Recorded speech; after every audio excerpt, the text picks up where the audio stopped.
and welcome back to the hottest marriage show in our neighborhood.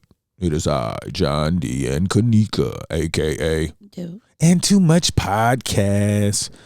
Good morning, my love. Good morning. How are you doing? I'm doing well, thank you. How are you? I'm doing well, thank you. I know I talk about it a lot, but I really do enjoy talking to you about new things. Me too. I enjoy talking to you about old things too, just to see if anything changed. You know, and I know, I think it's one of those things where we're constantly changing, and you just don't know when the person's changing unless you ask them. Yeah. So I think this year I want to make sure I do less assumptions, even though I feel like I know you. I need to ask more questions so that I can reduce the sounding of I'm trying to fight with you. Oh, yeah. Because, as much as you know my intent, you still be feeling like I be wanting to fight. Like, where did that come from? So maybe I need to do better with not having the let's fight attitude. I don't think I put that across. I don't think that's your intent as much as it was before, but I think you still practice that habit. Like, why is she talking to me like that? Like, why did she take it that way? I be looking like, let's fight then. I know, like you took it the worst way possible. And I'm like, I didn't even think that was possible to look at that way. You must want to fight. Yeah. I don't know. Maybe it's, that little Napoleon complex I had a little bit. Or maybe up. I'm just a horrible communicator, and that's just something I need to work on. I'm telling you, at some point, you're going to be like, every time John opens his mouth, it's like music. I don't have to worry about anything he says because he already knows what I don't want to hear. Yes. Please. That's why, it's new things that bother you. I'm like, okay, can't do that again.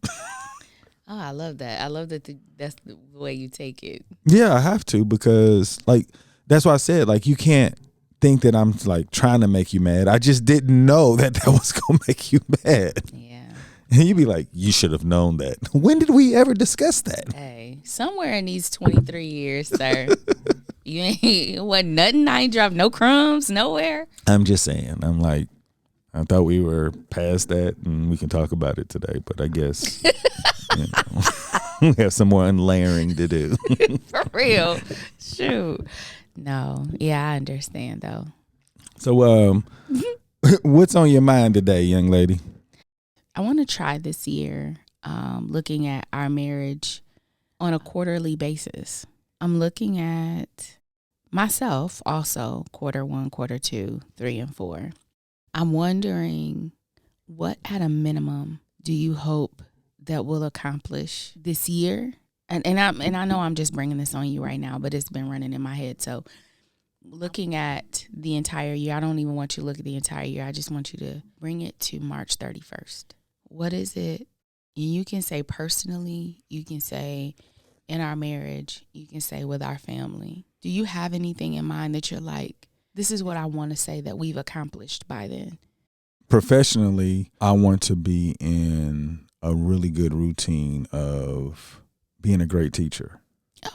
I want, when I evaluate March 31st, I want to remember when we talked about this conversation, how I feel today versus what I did to not feel like this today. I don't feel bad, but I do want to feel way more confident in the idea of delivery of instruction. Okay.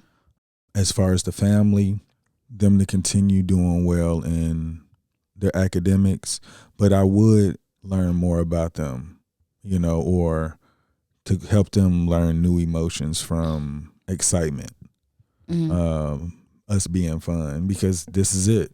This is I know.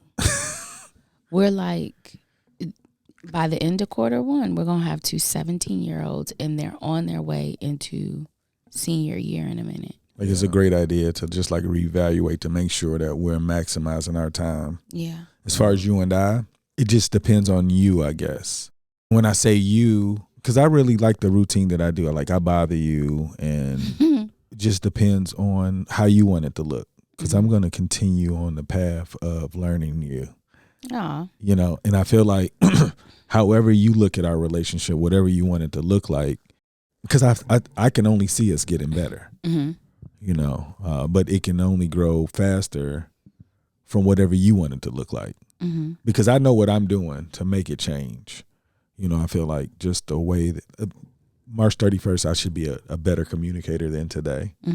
I would have learned so much more, but I want to give you some excitement where you like, he wouldn't have done that before. That was a wow moment. Okay. So that's definitely, like I told you, at some point you're gonna get wowed a lot, and I would like hopefully give you a wow by March 31st. Okay. And so then I would ask, well, then let me circle around and say quarter one, what I would hope for. For me personally, I want to, like I said, I'm not into resolutions, but I do want to drop weight. Just because now, like just maybe 2 weeks ago, we lost another person that we went to high school with. I keep getting reminded that I'm middle-aged now. And not in a way to like scare me or make me feel like, but when I'm looking around, we're losing a lot of the people our age to things that in my younger years I saw as old people experience these things. But now, like, I'm not old, but I'm the old people I thought of when I was 16. Yeah. You know what I'm saying? So I really want to take control of myself now. I feel like I've done enough running. I've done enough acting like I could turn, my head because I'm younger than that, or you're overreacting or whatever. I think I'm done with that part, because Day in Dallas, like you said, we're coming to the end of, not the end of, just the end of them being at home. Yeah. And they're going to leave and they're going to start their lives, and I want to see it. And I think that my mortality is becoming more, the more people that I see somebody post about passing away, that I was literally in geometry class with them or something, it's feeling really real.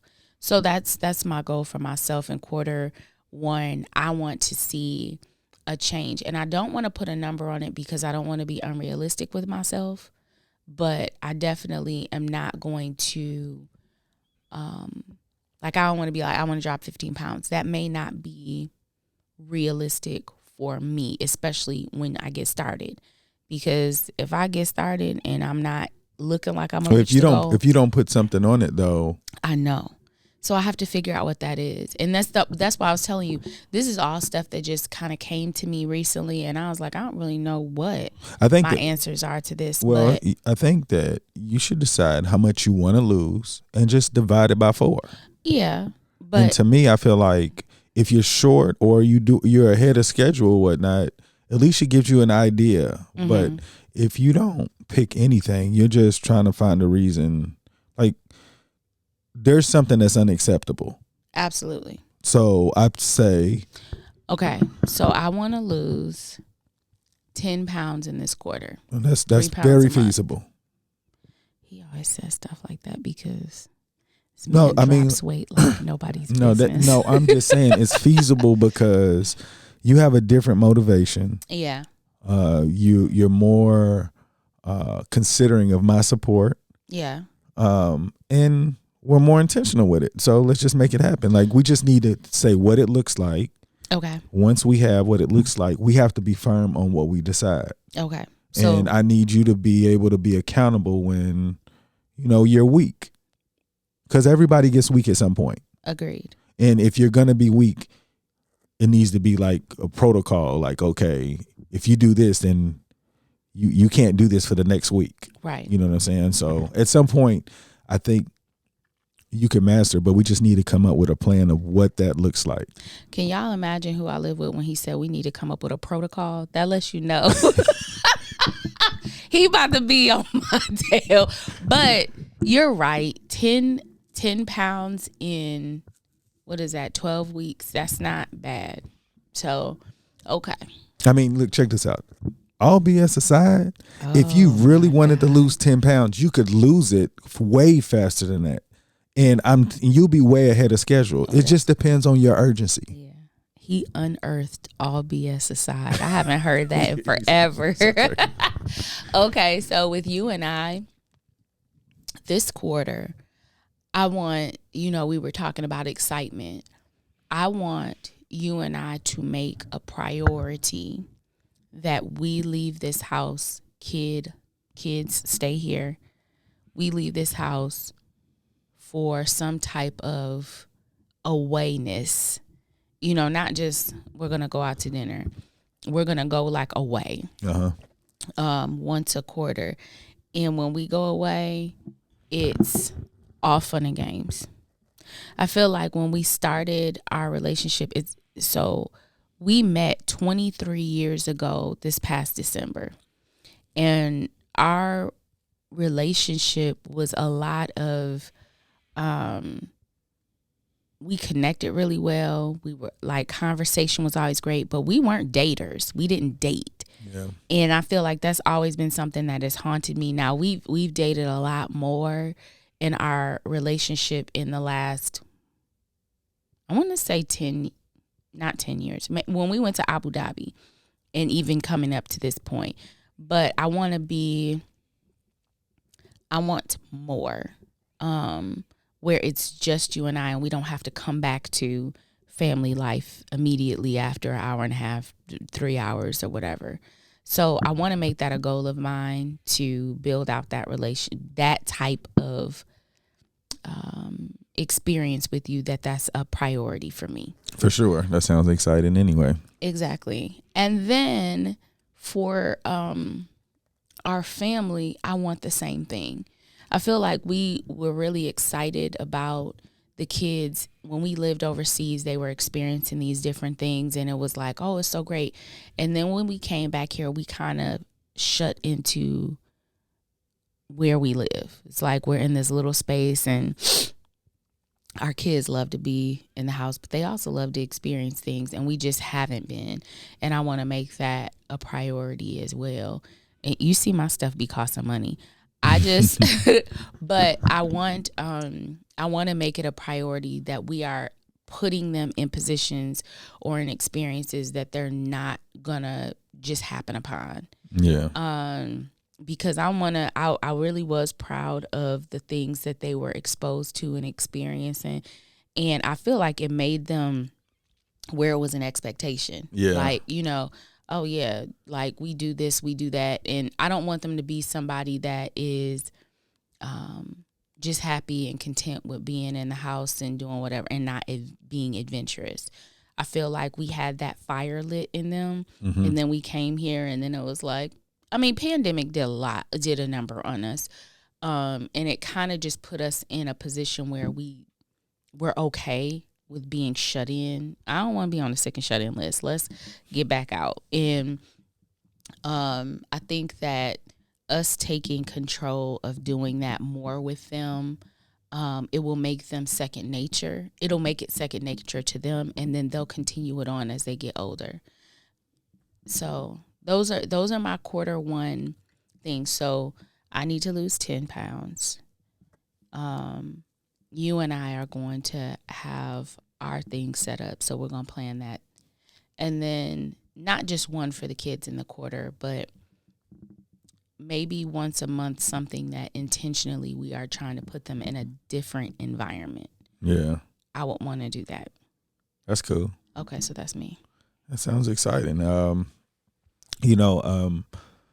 you originally started, I was like, don't we like do checkups all the time? But this seems like it's a different evaluation. Mm-hmm. And I think it's pretty good to just get into the routine of making sure we're doing what we say we were going to do. Mm-hmm. So we probably need to get a calendar. Yeah. Something that we can like really be, hey, we haven't completed this. We need to make sure we get this done. Yeah. Just so that our expectations are on the same page. Mm-hmm. I saw someone a couple of couples online who were talking about they go somewhere, you go into those workspaces where it's a whiteboard, and they would go in there and they would plan out their year. Like, what are their financial goals? What do they need to do next? Or what are the steps, and who's responsible for what? And I would definitely love to graduate to that, but I don't want to set that as an immediate goal, just because if you do something, or you set a goal this is just for me. If I set a goal that's too far outside of my regular practices, it becomes less of, if I meet resistance because I have other competing needs in the house or at work, that's gonna fall to the wayside, and I'll be like, that's gonna take too much concentration for me to do that, and then I put it off to the side. But that is something that I would like for you and I to do. Is that something you want to do quarter 1 or quarter 2? Like, I'm open to whatever. Like, I don't know what the most effective thing to do. Me either. But whatever you decide, I'm fully 100% participant. Okay. To making it a success. We'll figure that out. We will. Okay. And then we'll report back. Another reason why I enjoy talking to you and making it a podcast is because I really don't think that marriages have the time that we create to talk to each other. Like, I really do believe that some people who listen to us and possibly have different options to go back to their house. But I was just thinking, before you and I really got like this, look at the amount of space of non-interaction that we had. Absolutely. Like, we really just got together for like dinner, when we went out, or if the kids had something. Mm-hmm. And like every once in a while we would sit and watch a movie together. Mm-hmm. But it wasn't like now. It's like so much more like, it's like we're almost one. Yeah.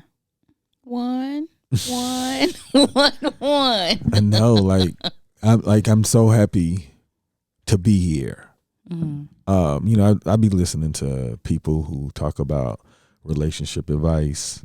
Mm-hmm. And sometimes when I listen to it, I'm like, they haven't gotten far enough, because they're talking about things that's going to just, an ego is going to prevent it from getting there.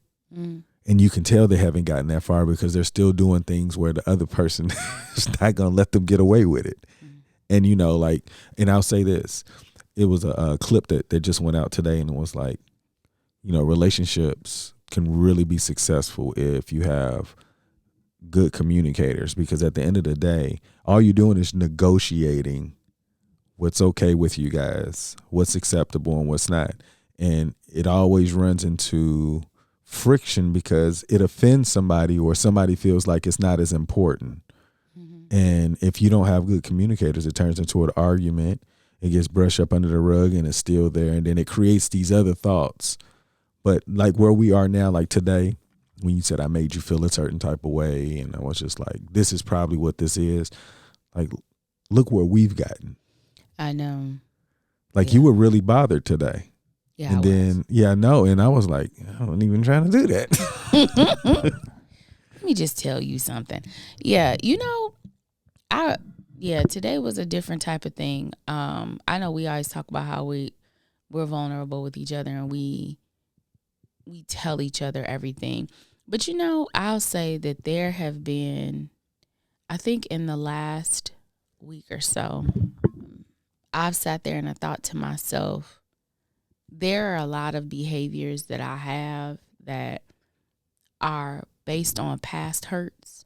I know they're there, but I don't ever really check myself to say, if you know that it's based on past hurts, and some of them not even things you've done, they've just been done to me at some point. But if you know that you're doing it because of that, how you gonna be lazy and then act like, well, that's just who I am. That's something that I can't do anymore.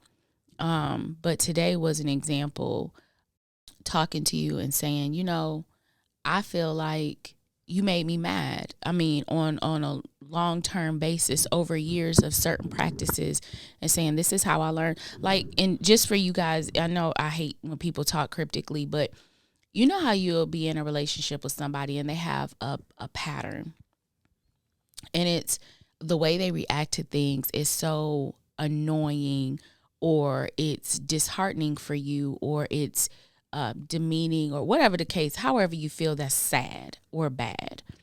They don't know that you have these strong emotions about these behaviors. They're thinking, oh, this is just me because this is who I am.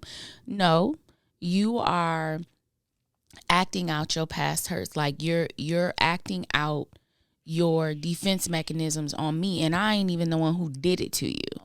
I think that is, and you've said that before, where you be like, I didn't really realize. I just figured that was me. I was an asshole, and that was a part of my personality. And so, in some of the ways that you would behave because of your experiences, then my reaction was walk on eggshells. Don't talk about this. Don't do that. And it got to a point where I started pushing back on all of that. I don't have to do this for him. I don't have to do, and you have really changed your behavior to be softer with me. But some of my behavior has not responded to that. It's like, I know it. My past experiences with you and with other people that have created these defense mechanisms, I just kept them intact.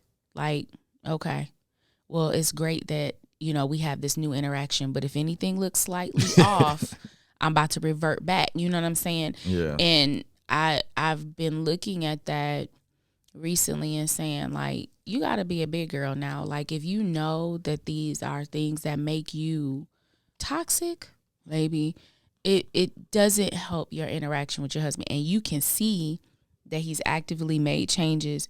Like, you can't hold that stuff on him. Love him enough to put away those defense mechanisms. You could put those weapons away. Like, you could put your weapons down, because you've seen consistently it doesn't look like that anymore. So that part of who Kanika is doesn't have to be here anymore. Like, she can go. And I don't think that I think it's hard to lay down weapons. And I know we laugh about me always wanting to fight. That might be. It's always me trying to make sure that I never have to go back to feeling the way that I did before. And it's hard to lay down weapons. But listening to you, I hate that you had to carry weapons. And I understand. Can you imagine where there's going to be a time you won't even remember you carried weapons? I hope. Oh, you will. Like, I'm only going to improve. Yeah. But my point is, there's going to be a weight at some point removed, because you're going to be like, dang, he really did mature in this area where it's like this weight is being lifted off. Like, you've been holding it because I made you find a weapon. No, and not just you. No, regardless. But my point is, if I didn't sound the way that I did, you would have never went to get the weapon or would have retrieved the weapon. It was something that reminded you that, okay, this weapon needs to be pulled out. Because I don't want to feel this way. Yeah, yeah. So at some point, I'll be able to figure out how to not do those things, and you'll be like, wow. Just like you just said, like, I can see the change in you. Mm-hmm. I don't have to use this anymore. Yeah. And over the course of time, that's what's going to happen. Like, you're going to like become vulnerable to me. That's why I said, I know there's a different vulnerability between the two of us. Yeah. Because in my mind, I've already given you something that I didn't know how to give to anybody. And I can see like you just need more consistency. And plus you don't know what it looked like. Yeah. This is the first time that you've seen or heard anybody doing what we're doing. In my mind, it is. I don't think you've, seen a relationship do what we do. But like, how do you know to trust it? And I think of that on a, like, not just me. I think about friends that I have or people I've heard talk about it. And it is, I think one of the things is not knowing when it's safe to put the weapons down. Mm-hmm. And sometimes you could feel perfectly safe, but you're so used to carrying them there, you don't think that you need to put anything down. You don't even realize you're still carrying them. You know, that weight has been there so long, now it's just a part of who you are. So I think that there are some people who, well, I'm speaking for myself, I don't think that I've had to use half of the weapons that I've accumulated over time to defend myself. But I still carry them around because now it's just a part of me. I don't even realize. I think about conversations when men are talking about women and things that make them hard or make them difficult to engage with.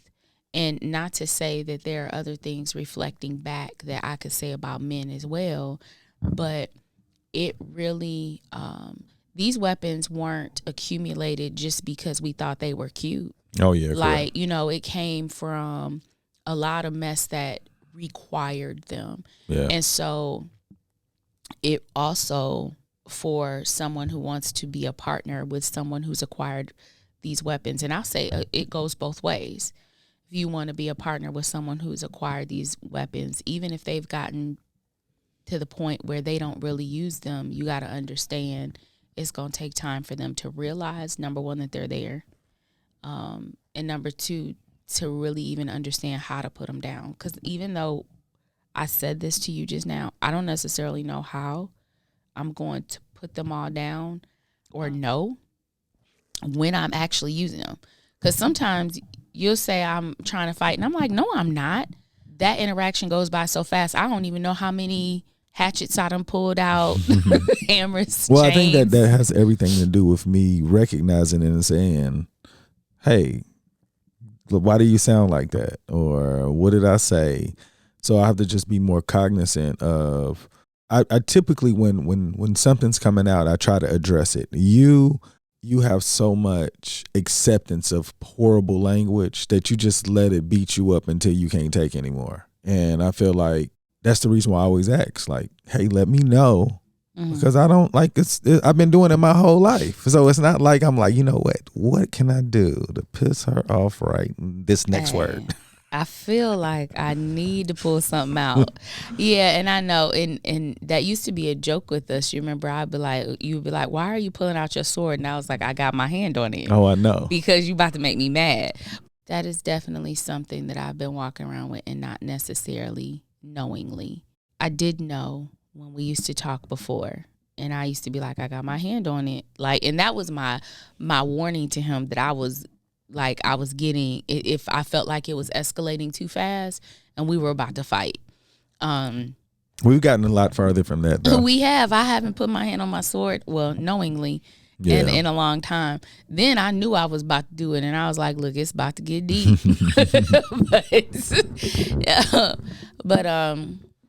Yeah, that's going to require some patience. Well, I say by you saying I'm about to put my hand on my sword required me to think, like, what did I just say? Yeah. So, like, it was like, dang, what the heck? How did she get to the sword? Yeah, that was fast. No, so to me, on a sword. That was a great method for me to work on it, because you only got your sword because I'm saying something. You know what I'm saying? So that's what helped me also. So now you have recognized it. I mean, I really believe him. He doesn't want to fight. So I have to take it at face value if he says something, because I don't know I'm doing it. Yeah. So if you don't know you're doing it, I hope you know next time you're like, okay, he's telling me, okay, what did I just say? Why did I say it that way? And then we do like we did today. Yeah. We just discuss, okay, this is probably why this is happening. Yeah. And I felt like we grew, like I said, we grow through these conversations. I'm appreciative of you. Same. Anybody you want to give a shout out before we get out of here? No. Y'all make today better than yesterday. Don't worry about anything you can't control. GATA. Get after that action, or that action will get after you. Be great on purpose. Boom.